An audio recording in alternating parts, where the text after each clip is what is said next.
आज हम एमए उत्तरार्ध की कक्षा में आर्थिक इतिहास के रूप में रमेश चंद्र दत्त के बारे में चर्चा करेंगे। जैसा कि पूर्व कक्षा में भी बताया जा चुका है कि रमेश चंद्र दत्त ने ब्रिटिश शोषण नीतियों के पक्ष को उजागर किया। न केवल भारत में बल्कि ब्रिटिश संसद में भी इसकी गूंज पहुंची। अपने गहन अनुसंधान और विश्लेषण से दत्त ने दिखाया कि ब्रिटिश शासन न केवल भारत की भौतिक स्थिति सुधारने में विफल रहा, बल्कि उसके काल में भारत का विउद्योगीकरण हुआ। ब्रिटिश आर्थिक नीति के परिणाम स्वरूप भारत के दस्तकारी उत्पादन में ज़बरदस्त गिरावट आई और उसकी भरपाई के रूप में औद्योगिक उत्पादन में बढ़ोतरी नहीं हुई। न ही भारतीय उद्योगों को किसी भी तरह का संरक्षण प्रदान किया गया।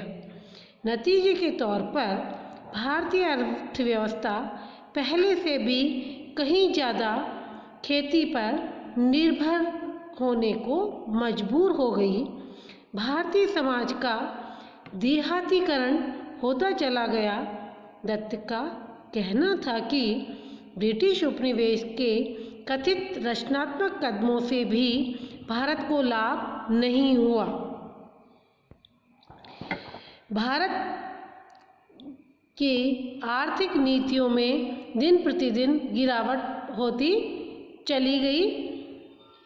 दत्त का कहना था कि ब्रिटिश उपनिवेशवाद के कथित रचनात्मक कदमों से भी भारत में रेल सेवा के कारण पारंपरिक परिवहन सेवाएं मारी गई और ट्रेनों का इस्तेमाल ब्रिटिश कारखानों में बने माल की ढुलाई के लिए होता रहा।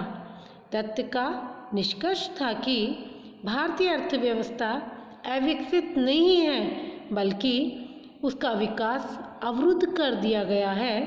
उनके द्वारा लिखा गया कि इतिहास विद्वानों के एक हिस्से में प्रचलित उस मार्क्सवादी धारणा को झुठलाता है जिसके मुताबिक ब्रिटिश उपनिवेशवाद की भूमिका प्रगतिशील ठहराई जाती रही है। इतिहासकार के अलावा रमेश चंद्र दत्त एक प्रभावशाली और कुशल राजनीतिक इतिहासकार भी थे। बंगीय साहित्य परिषद के संस्थापक अध्यक्ष होने के साथ साथ उन्होंने रामायण और महाभारत का अंग्रेजी में संक्षिप्त काव्यानुवाद भी किया। संस्कृत साहित्य के प्रमाणों के आधार पर दत्त ने भारत की प्राचीन सभ्यता की रचना भी की। ब्रिटिश आर्थिक नीतियों के दुष्परिणामों पर प्रकाश डालने के अलावा आर्थिक विचारों के विकास में दत्त का दूसरा प्रमुख योगदान यह रहा कि उन्होंने अर्थव्यवस्था में सरकारी हस्तक्षेप की सीमाएं निर्धारित करने की वकालत की। यह सिफारिश उन्होंने 20वीं सदी की शुरुआत में एक ऐसे समय की जब अन्य भारतीय अर्थशास्त्री आर्थिक जीवन में सरकार के हस्तक्षेप को कम करने की मांग कर रहे थे। दत्त का कहना था कि सरकार को निजी पहल कदमी घटाने वाले हस्तक्षेप से बचना चाहिए, लेकिन खास परिस्थितियों में दखल अंदाजी के लिए तैयार रहना चाहिए ताकि अस्थायी किस्म के संकटों से बचते हुए हितों का टकराव टाला जा सके। यथार्थ का आकलन करने की दत्त की पद्धति भी उस जमाने के हिसाब से अलग तरह की थी। वास्तविकता के अनेक कारणों में एक को प्रमुख और दूसरों को उसका प्रभाव मानकर चलने के बजाय दत्त ने आर्थिक और राजनीतिक तथ्यों की परस्पर निर्भरता की अवधारणा विकसित की। उनकी मान्यता थी कि समाज के तंत्र में हर चीज़ एक दूसरे पर निर्भर है, परस्पर जुड़ी हुई है, इसीलिए संतुलन बिगाड़ने जैसा कोई भी काम नहीं करना चाहिए। लेकिन साथ में दत्त ने यह भी समझते थे कि संतुलन हमेशा एक जैसा नहीं रहता, वह लगातार बदलता रहता है।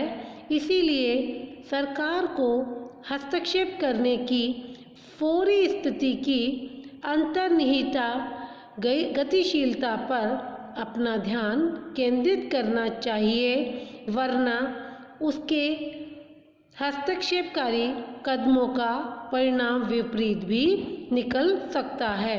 कुल मिलाकर रमेश चंद्र दत्त वह इतिहासकार थे जिन्होंने न केवल सामान्य जन बल्कि ब्रिटिश ताज और ब्रिटिश संसद का भी ध्यान भारत के इस आर्थिक शोषण की समस्या पर दिलवाया, साथ ही उसके दूर करने के उपाय भी प्रस्तुत किए। यह अलग बात है कि ब्रिटिश संसद और ब्रिटिश ताज ने इस ओर अधिक ध्यान नहीं दिया, लेकिन संपूर्ण विश्व में भारत की दयनीय स्थिति का चित्रण आर्थिक इतिहासकार रमेश चंद्र दत्त ने प्रस्तुत किया, जिसके तहत भारत की स्थिति की सुधारने की मांग बढ़ने लगी और भारत के आर्थिक शोषण से होने वाले दुष्प्रभावों की तरफ संपूर्ण संसार का ध्यान गया।